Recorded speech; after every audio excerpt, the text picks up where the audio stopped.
Nakikinig ako. Asan yung anak ko?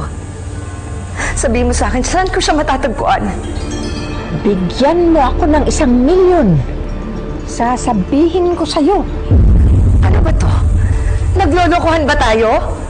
Bahala ka na kung ano isipin mo. Total, itong buhay na ito, sugal lang naman talaga eh. Ngayon, saan ka pupusta? Sa pera mo o sa anak mo? Na mahal mo, alam ko yun. Mag-isip ka. I-save mo itong number na ito. Pag nag-decide ka, alam mo kung saan ako tatawagan. Ha? Yan ay kung gusto mo pang makita yung anak mo.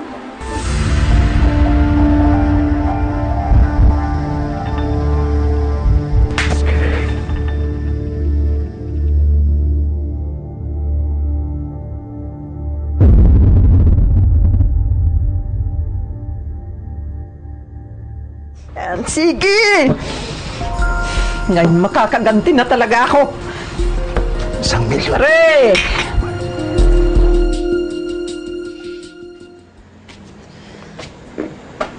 Dad. Hey, what are you doing outside? Kanina, dumaan dito si Aldrin. Hinahanap ka niya. Bakit? Ewan ko din. Basta pumunta siya dito, galit na galit siya. Tapos sinasabi niya may ginawa ka daw kay Des.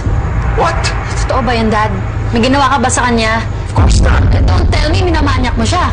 What? Hindi ko tipo si Des. Okay? Baka siya may gusto kay Des.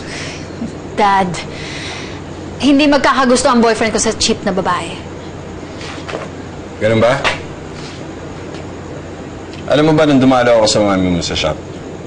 Sino ang nakabuntot kay Des? Yung boyfriend mo. Tapos sasabihin mo, ako may problema? Di ba tagal ko nang sinabi sa'yo, nahiwalayan mo na yung boyfriend mong yan? Ano? Harap-harapan ka niloloko niyan. Ano, okay lang sa'yo? Payag ka? Ewan ko, kung ikaw, papayag ka. Pero kung ako yun, hindi ako papayag. Lucas, kinikilabutan ako. Bakit?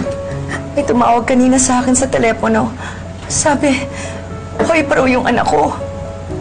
Humihingi sa akin ng 1 milyon.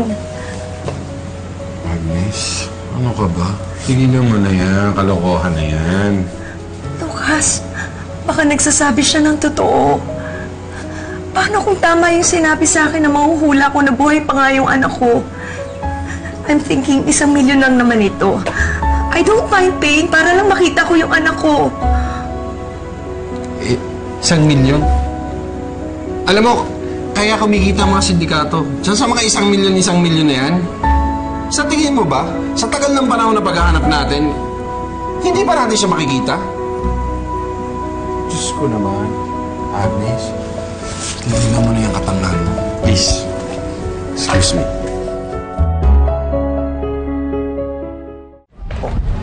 Nando. Ano? Ano? Hindi pa ba tumatawag yung Agnes? Ay, hindi pa eh. Parati nga ako nakaabang no, sa pagtawag. Wala. Kaya yun. Gagang yun, bakit? Hindi ba siya interesadong makilala yung anak niya? You come visit us again, please.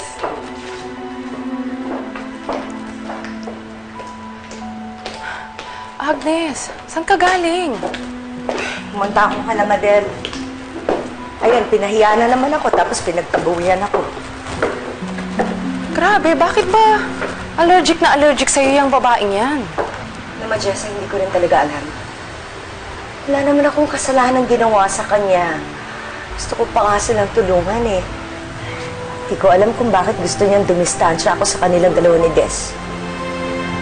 Tama ba namang manghingi ng 1 milyon? Maski naman ako, hindi ko kakagatin yun. Iisipin ko talaga, manloloko kayo. Hindi ako manloloko, ha? Talagang alam ko kung nasaan ang anak niya. Oo nga, Mare. Pero sa palagay mo ba, basta-basta maniniwala na kung sino ang tatawag sa cellphone? Kung talagang gusto mo ng maliwanag na pera, puntahan mo si Agnes. Magpakilala ka sa kanya para maniwala siya na talagang totoo ka.